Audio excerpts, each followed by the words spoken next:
স্বপ্ন যত পুরনো হয় সেই কাজটা কিন্তু তত সমৃদ্ধ হয়। মেয়েটা আসলে শহরেরও, মেয়েটা গ্রামেরও, মেয়েটা আসলে সকল মধ্যবিত্ত পরিবারের একটা সিম্বলের মতো। মধ্যবিত্ত সিনেমায় কাজ করলেন, সিনেমার ডিরেক্টর একদম নতুন একজন, এটা তার প্রথম সিনেমা।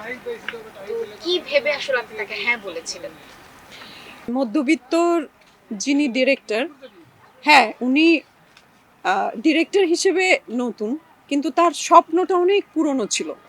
এটা আমরা বুঝতে পেরেছিলাম সেই সময় তার সঙ্গে আমাদের যাদের কথা হতো।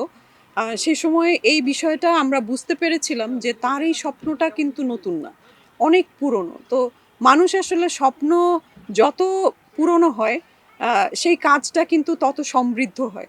সে ওইটা নিয়ে চিন্তা করেছে, তার শয়নে স্বপনে ভাবনায় দিনে রাতে জাগরণে সব সময়ই মধ্যবিত্ত ছিল। তো আমরা আসলে আমাদেরকে ইমপ্রেস করতে পেরেছে সে, তার এই বিষয়গুলো, এবং মধ্যবিত্তকে সে ওন করতো।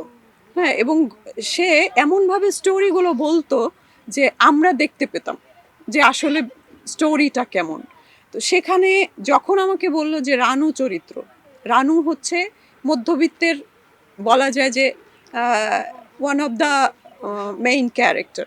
তো সেইখানে যখন আমাকে চিন্তা করেছেন, তো আমি নিজেকে সে সময় সম্মানিত মনে করলাম। এটা আরও বেশ কয়েক বছর আগের কথা। তো তার এই যে ভাবনা, এবং এই তার ভাবনার সাথে এবং আমার চরিত্রটা আমার পছন্দ হলো, যেহেতু বলা যায় একরকম প্রধান চরিত্র। তো তার যে এত শখের চলচ্চিত্র, সেই চলচ্চিত্রের যে প্রধান চরিত্রটি, সেটিও তার অনেক আদরের, স্বপ্নের। তো সেই জায়গাটায় আমাকে যখন তিনি চিন্তা করেছেন, সেটা আমার জন্য সম্মানের ছিল, ভালো লাগার ছিল। এই তো কনভিন্স হয়েছি সেইভাবে। রানু চরিত্রটা সম্পর্কে একটু জানতে চাই, কেমন চরিত্র, কি টাইপের চরিত্র? মেয়েটা আসলে শহরেরও, মেয়েটা গ্রামেরও, মেয়েটা আসলে সকল মধ্যবিত্ত পরিবারের একটা সিম্বলের মতো। হ্যাঁ, যে মধ্যবিত্ত, নিম্ন মধ্যবিত্ত। আমরা যদিও আমাদের চলচ্চিত্রের নাম মধ্যবিত্ত, কিন্তু নিম্ন মধ্যবিত্ত যারা, তারাও তো মধ্যবিত্ত, তাই না? মধ্যবিত্তের তো অনেক ডেফিনেশন আছে। তো এই পুরো ডেফিনেশনটাকে কিন্তু এই একটা মধ্যবিত্ত শব্দ দিয়ে বোঝানো হয়েছে। যেমন আমাদের এই বিগত সরকারের আমলে, যেটা বলবো যে ফ্যাসিস্ট সরকারের আমলে, এই মধ্যবিত্ত নামটাকেই কিন্তু মানে বিলুপ্ত ঘোষণা করেছিল তারা।